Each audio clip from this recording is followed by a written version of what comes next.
एक किसान था जिसके दो बेटे थे। वह बहुत ही आलसी और निकम्मे थे। वह अपने पिता को कामकाज में हाथ बटाने के बजाय आलस किया करते थे, इधर उधर घूमते फिरते थे। किसान को अपने बेटों की बहुत फिक्र थी। वो सोचते थे कि मेरे मरने के बाद इनका क्या होगा, यह अपना पेट कैसे भरेंगे, अपने परिवार को कैसे संभाल पाएंगे। एक दिन किसान की हालत बहुत ही गंभीर थी। कहने का मतलब, किसान मरने की हालत में था। तभी किसान ने अपने दोनों बेटों को बुलाकर उनसे कहा कि हमारे खेत में एक खजाना गहा हुआ है, लेकिन वह किस जगह है उसकी जानकारी मुझे भी नहीं है, लेकिन खोदने बाद तुम्हें वो खजाना मिल जाएगा। इतना कहकर किसान भगवान को प्यारे हो गए।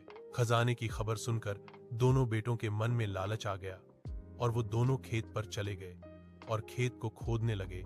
खजाने के लालच में कुछ ही दिनों में पूरे खेत को खोदने के बाद वह घर जाकर बैठ गए और वह अपने पिता को कोसने लगे।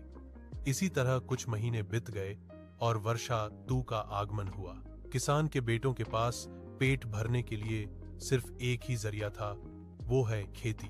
तब बाकी किसानों की तरह किसान के बेटों ने खेत में बीज बोने शुरू कर दिए। वर्षा का पानी पाकर वह बीज अंकुशित हुए और देखते ही देखते खेत लहराने लगे। ऐसा लग रहा था कि हवा के झोंके से लहरा रहा था। यह देखकर किसान के बेटे बहुत खुश हो गए। उनको समझ आ गया कि परिश्रम ही सच्चा धन होता है, और वो उसी तरह से अपने पिता के शब्दों का मोल भी समझ गए और अपने कामकाज में लग गए।